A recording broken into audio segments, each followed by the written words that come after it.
Alright, now today I will show you a very special ship.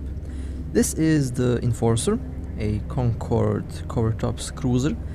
Now, back when Project Discovery was originally announced, I knew that we would get one of these Concord ships. Now, this is a Covertops cruiser, but there's also a frigate and a battleship that is currently not in the game, but I would guess that we will get those ships as well. I'm personally really looking forward to the Marshal, which is a Black Ops battleship, and probably will fly that battleship once it is released.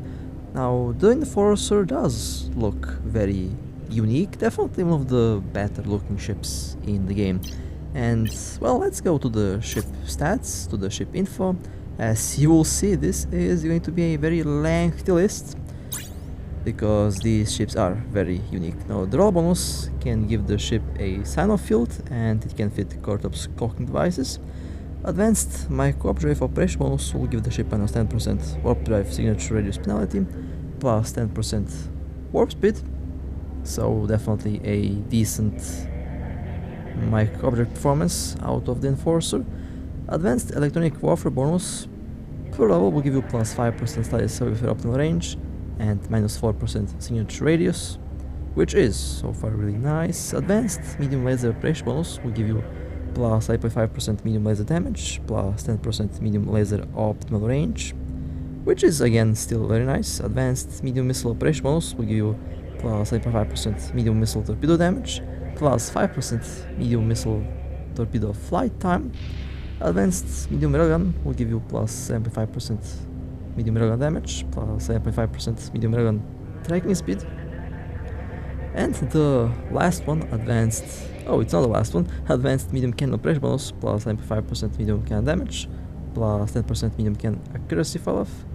And the advanced cruiser command bonus will give you plus 5% shield or plus 5% armor. Or should I say, it both increases the shield and armor by 5% per skill level.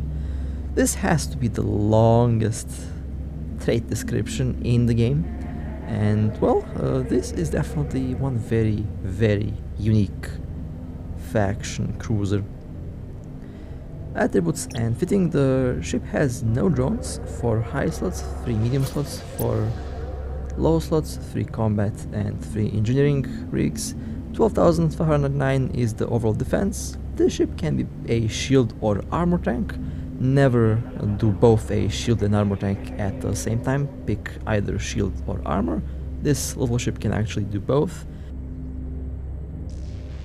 33.33% resistance across the board, which is still very unique and very interesting. 2400 gigajoule is the capacitor, 480 seconds recharge time, 12.5 gigajoule per second is the recharge rate.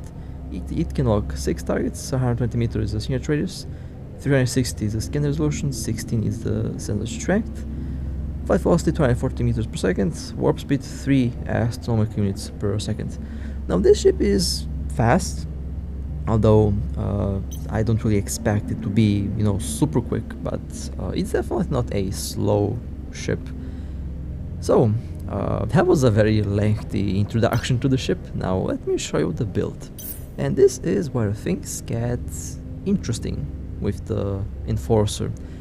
Now keep in mind that this is a Covertops cruiser, and yes, I actually forgot to equip one Covertops cocking device, but I'll come back to that later. The missile performance is so far really nice. For some reason I have A-type missile launchers instead of C-types, but for now let's just use the A-types. Very nice range, very nice explosion velocity and radius, overall very nice speed on the missiles, should be really nice. Dual webs and one long-range disruptor. 18.5 km is the optimal range on the Predator disruptors, on the Predator webs, and that is actually pretty solid.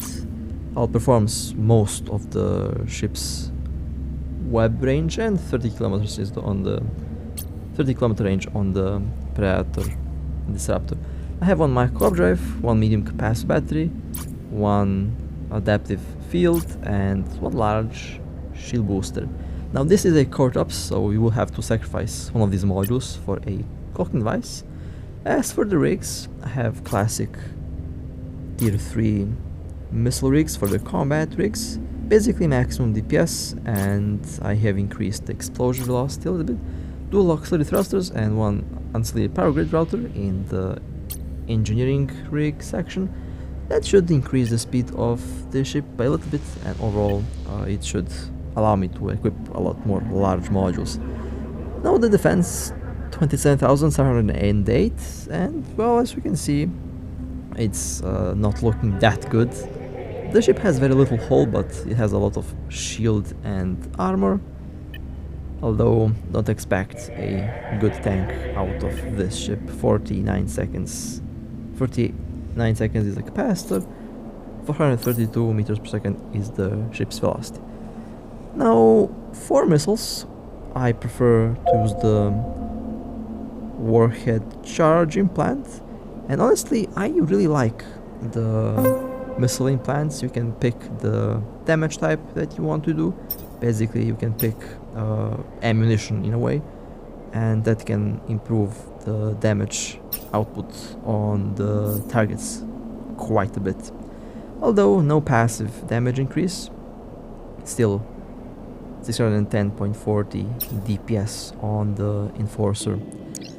Well then, let's take a look at the active ship stats. Mic observe is enabled, adaptive field is also enabled. The DPS is the same. Signature radius 294 meters, which is nice, 59, 59, 59 and 59% resistance. Hull and armor are the same, 35,528 hit points is the overall defense.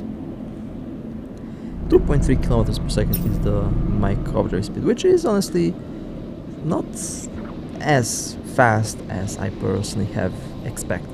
And of course, with the missiles you can play around with the missile implant, and you can actually improve the damage application a lot with the missile implants. It does solve that problem quite nicely. 747.74 DPS is when you focus on one damage type. In this case, explosive, and as you can see, it does a really solid job with that. Of course, you can pick thermal, kinetic, or EM, depends on how the ammunition is set up. In my case, I like to use thermal and explosive because both are actually really good at dealing with shields or armor. For shield, I will use thermal. For armor, I will use explosive. That's basically how I roll with this ship, because those damage types do most damage on those aspects of the ship. And honestly, it's actually interesting how 49.45 meters when you go in the precision mode. Now, I'm not really sure, but that should actually help a lot against frigates and interceptors and ships like that. Should drastically improve the damage application with the right build. We'll definitely have to play around with the Ortus in order to find that out, because the Ortus has specific rigs that are basically made to reduce the explosion velocity as much as possible. Overall, a very docking request accepted. Interesting implant. Now, I will also show you the missile torpedo damage. 1053 alpha with the torpedoes, 14.85 kilometer is the missile range, much faster rate of fire, but the explosion radius and velocity will have an impact. They go 2.4 kilometers per second, 843 DPS, and that is still really nice. On thermal, should be around the same DPS. It is okay. You also have the precision mode with the torpedoes, and they also do quite a bit of damage,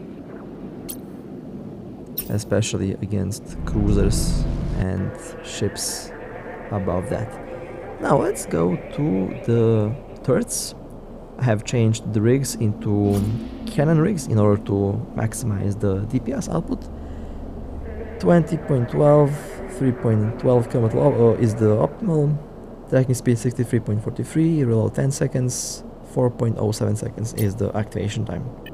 And the rigs are classic tier 3 can burst rigs. Maximum possible rate of fire should work really well if you like to use a gyro stabilizer on this ship. 594.52 DPS, and of course for the cannons I like to use the Barrage implant. Currently working on improving the Barrage implant for the Macarial. And well, the DPS with the Barrage should be interesting. With one gyro stabilizer it's 105 DPS, 105.82 to be more accurate. And now let's undock and see how much DPS can I get out of this little cruiser. 2823.29 DPS with the Barrage enabled, that is already broken. And with one gyro stabilizer the DPS is 3470.05.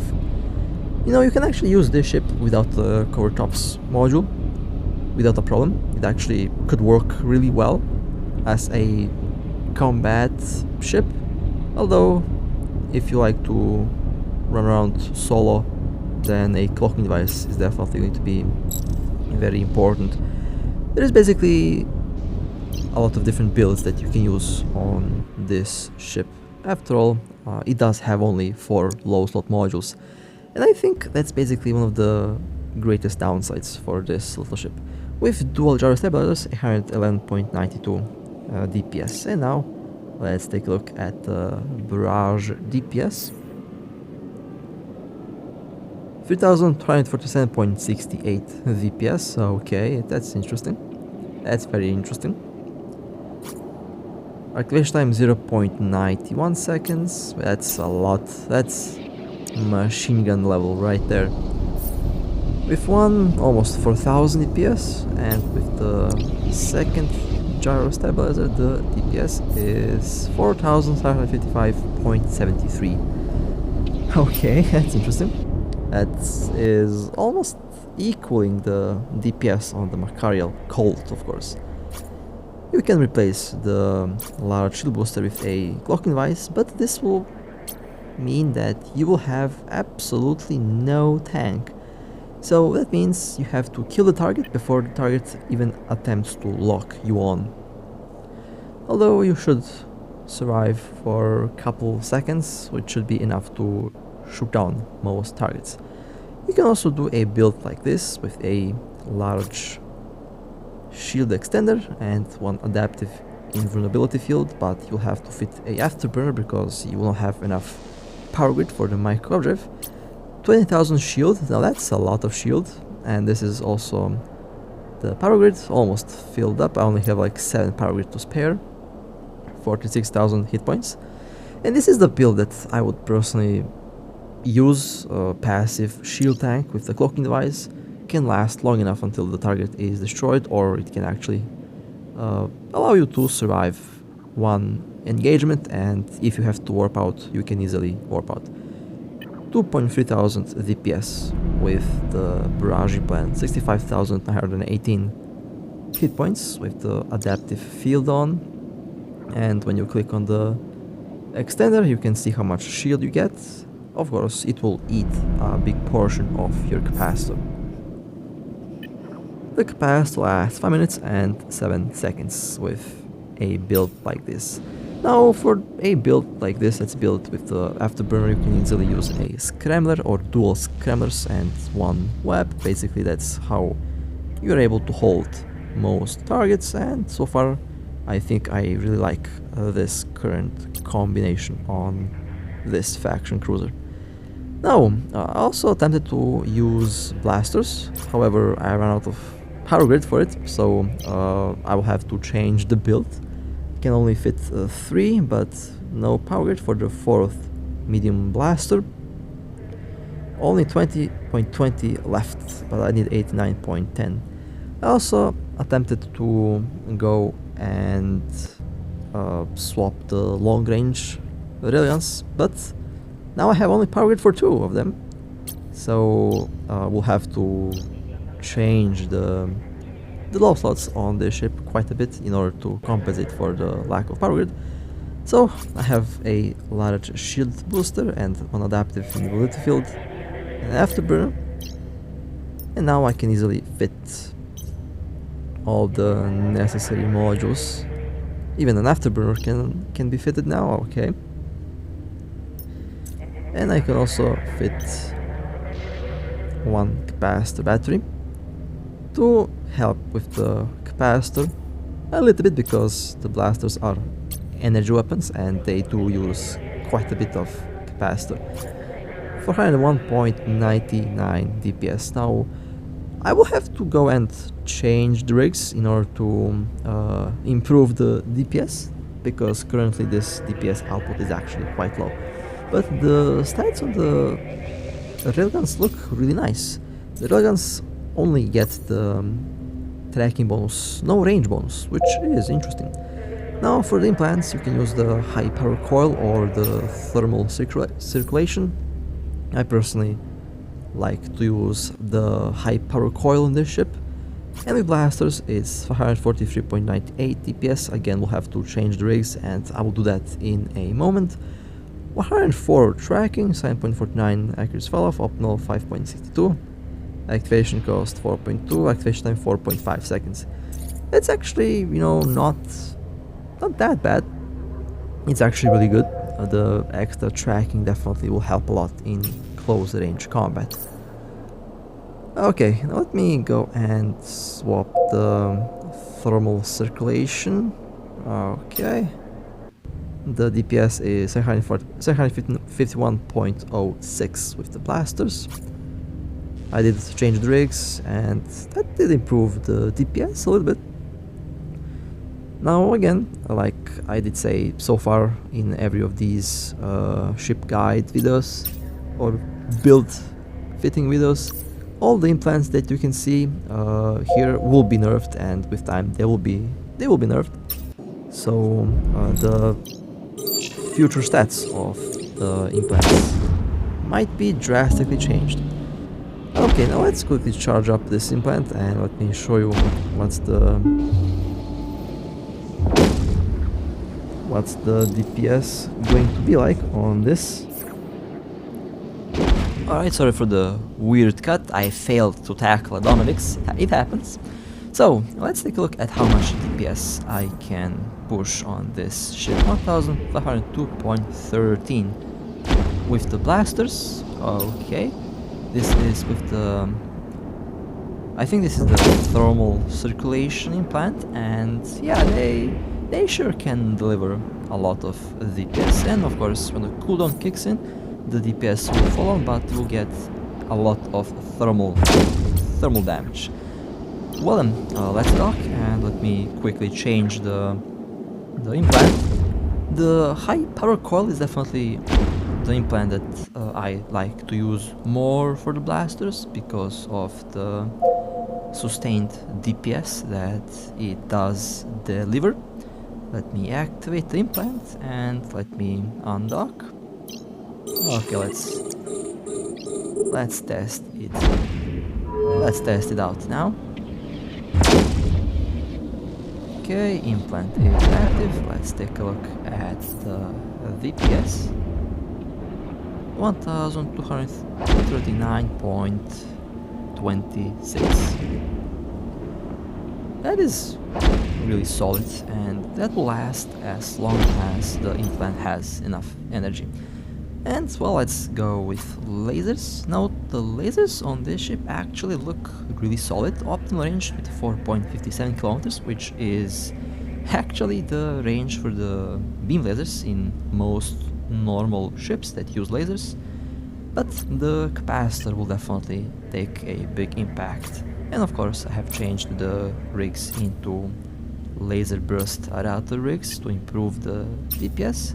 As for the implants, you can easily use the focused crystal implant or the pulse crystal, but the pulse crystal has a catch to it, and I will show you what I'm talking about. So let's go and try out the focus crystal. Now the focus crystal has been nerfed a little bit, and now the DPS has been reduced slightly. 1055.24 DPS. Okay, let's wait for that to charge up. 1316.34 DPS. That's actually really solid for the focused crystal implant. And of course, don't forget, if you miss the target, then this will reset to 0 and your DPS will go down. Very interesting feature for the pulse crystal, for the focused crystal implant.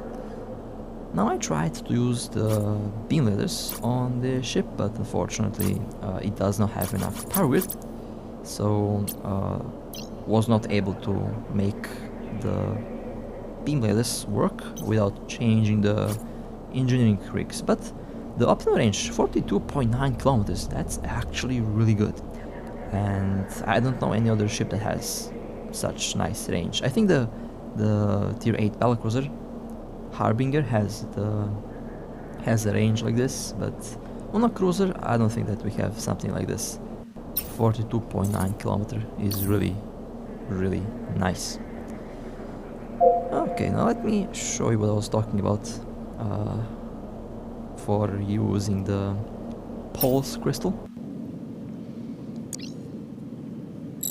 The pulse crystal will actually eat your own shield in order to replenish capacity, so don't use the pulse crystal if your ship is a shield tank, because it will literally kill your own ship if you use it as a shield tank.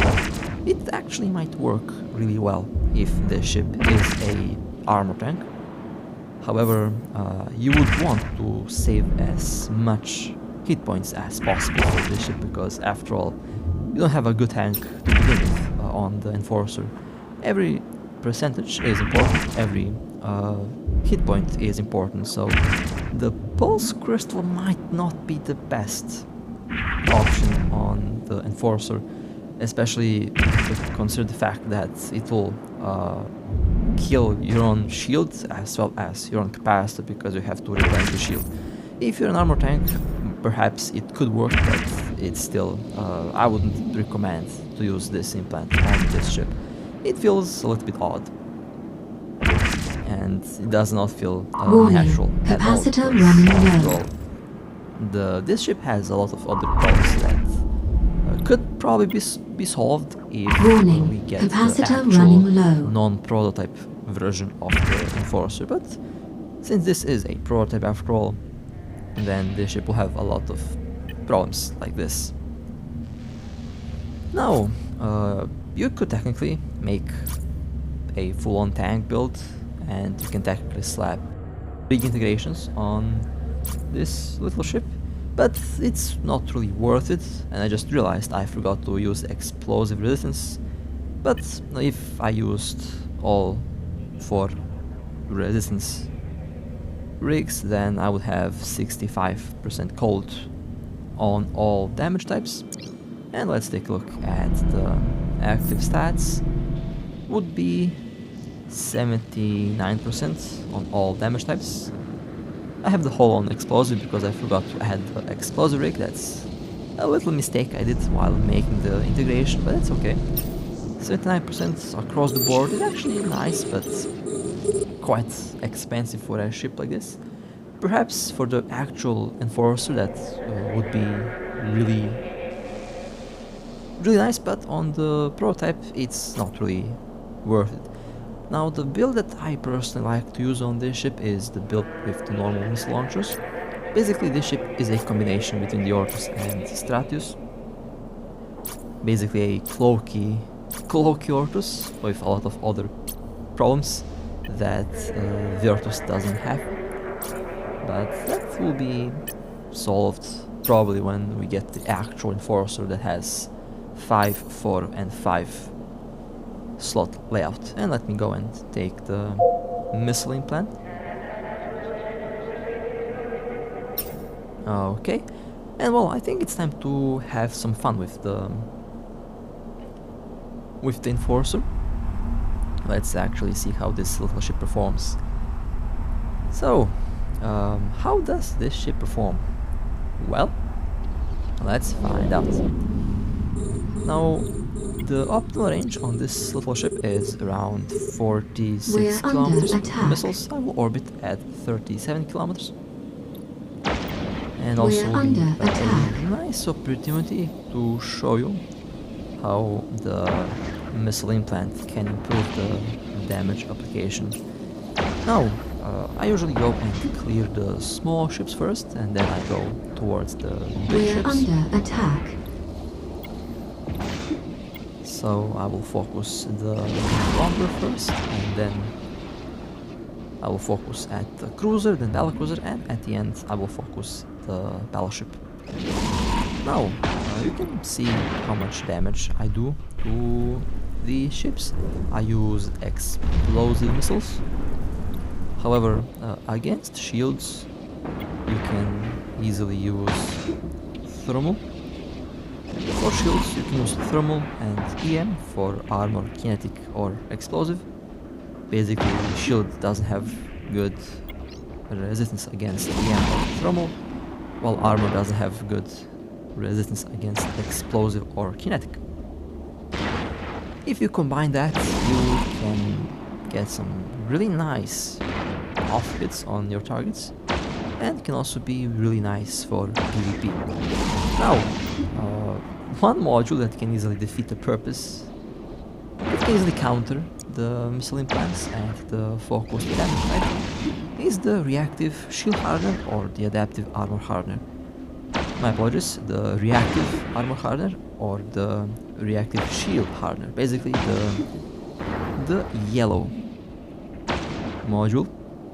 They are effective against single or dual damage types, so my alpha damage and my DPS would be severely impacted by one reactive armor hardener or one reactive shield hardener. So those modules will help you a lot to survive against someone using a missile implant. Basically, the missile implant is counted as ammunition.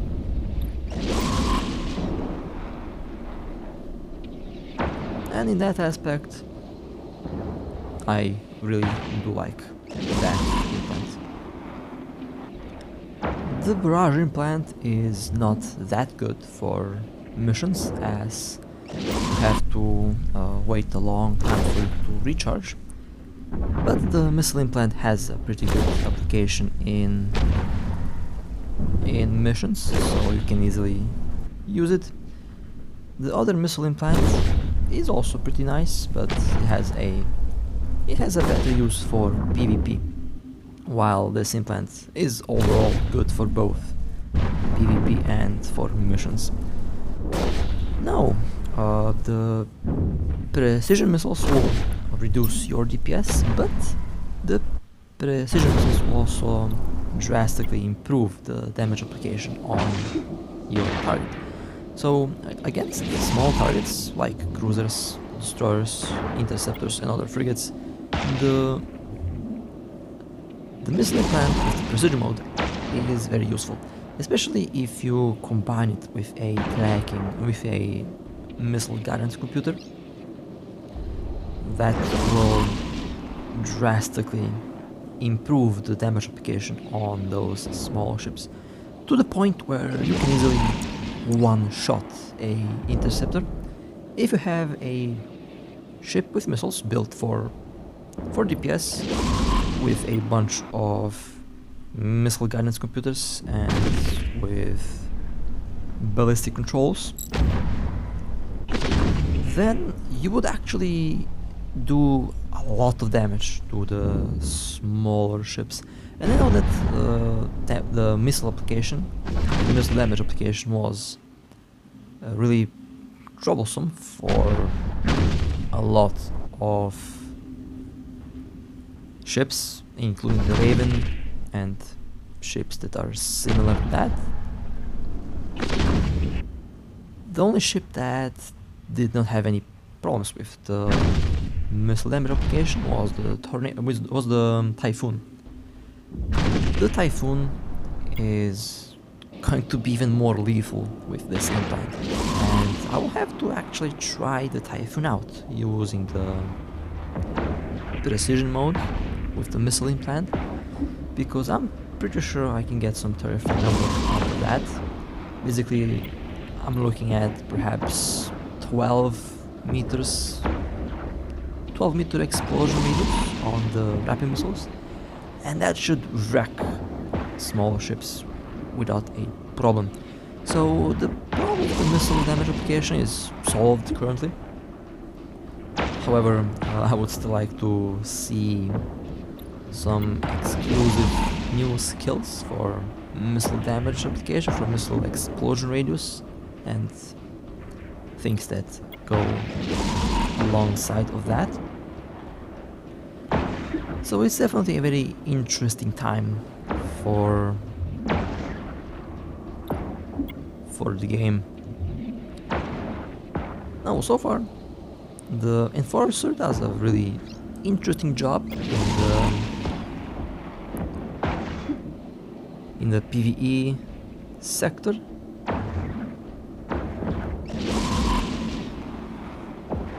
Although the Enforcer is more of a PvP ship, and I can see players use this ship for PvP, basically classic hit and run tactics. After all, this is a Covert Ops ship.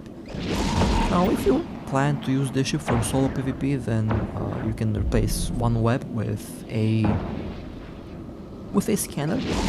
You can use torpedo launchers or autocannons, or even the normal medium missiles, but you'll have to orbit within the point range. Although a scrambler might be the better choice, because it can actually go and defeat a warp core optimizer. Although I'll be honest, with so many warp core optimizers, you have to use at least 2 or 3 scramblers to hold the target. So this ship might run really well if you fly in a fleet. Basically, your goal would be to web target and orbit, or you can actually use this ship as a tackle with scramblers, while the other ships are the main DPS. However, the Enforcer does suffer with not enough modules, not enough low slot modules, definitely not enough capacitor. It's even worse than the Ortus. The Ortus has a pretty bad capacitor, but the Enforcer has an even worse capacitor. We're under attack. The speed on this ship is not that impressive as well. I honestly expected this ship to be faster, but I was wrong, and it turns out that the Enforcer is actually, with speed, it's actually comparable to the RB Covert Ops, to the RB2 Covert Ops, and this ship is basically equivalent to the Tier 8 Covert Ops cruisers. Although the price point of this ship is a little bit higher. Basically, since this is a special edition ship, basically available for a couple months, it is more for a collection, but it's not really made to be actively used. You can actively use it, but don't really expect, performance like a Tier 10 Covert Ops cruiser or something similar. Capacitor running low. mostly because Warning. Capacitor running low. the actual enforcer that I hope gets released at one point will take its place for the combat variant. Now, the actual enforcer, the non-prototype one that currently is not released, she should have 5-4-5 slot layout, and that will mean that you could technically build it to be a lot more lethal. I also expect the skills to have a better skill per level bonus, and I also expect that ship to be a little bit faster.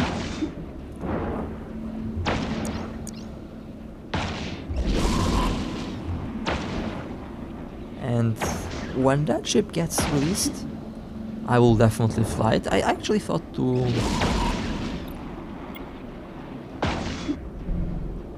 fly this one, but once I have seen the performance Warning. Capacitor running low. that it can deliver, it felt really underwhelming, to be honest. The Stratius can be a better tackle, and the Orcus can actually have better DPS, and overall is a lot faster. So, because of that, I choose to wait for the actual Enforcer to be released, the non-prototype version of the ship. And I will definitely fly that Enforcer. I'm very interested in the CONCORD ship. And probably in the future, when we get the Marshal, I will fly that as well. And I also fly the Pacifier, the CONCORD frigate. That thing looks very interesting. That might be the first frigate that I will go and use into actual PvP.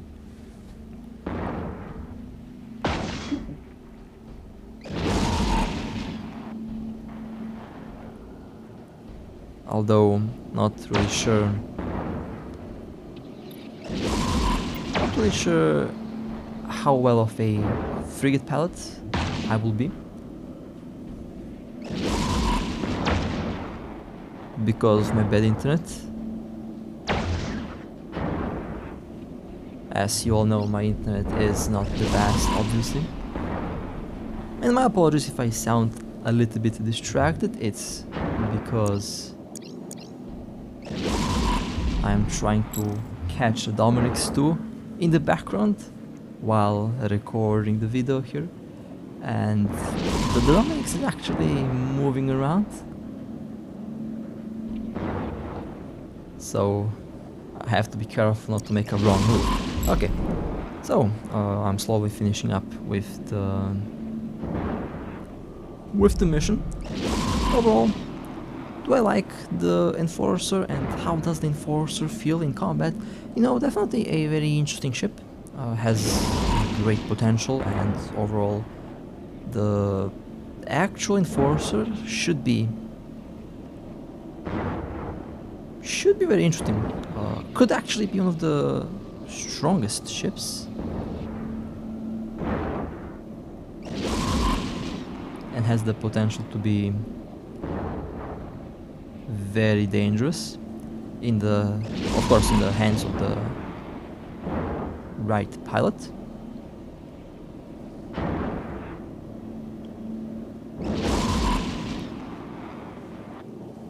And I'm definitely looking forward for more CONCORD ships, especially for the Marshal. That thing does look very interesting, and it's a Black Ops battleship. So I guess by the time we actually get the Marshal, we will get Black Ops battleships.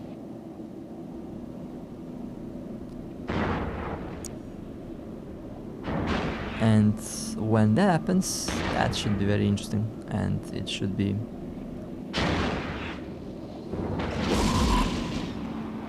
very interesting. Well then, that was a very nice little ride with the Enforcer. Again, a very unique looking ship, a very interesting looking ship, and overall one very potentially dangerous ship that will be very interesting to be used in PvP. Of course, I'm talking about the non-prototype version of the ship, but currently we only have the prototype. And is this ship actually, you know, really good? Well, it's okay at best. It's okay, but is it really amazing or something like that? No. It definitely is not the best Covert cruiser out there. It has a lot of problems with capacitor, definitely not tanky, and it does have very little modules. It does lack modules. So with all these things considered, it's a very nice ship for collection purposes, but for combat we have other cheaper options that do the job a lot better. So with that being said, hope that you enjoyed this little ride with the Enforcer prototype, and with that being said, stay safe, fly safe, and I'll see you next time.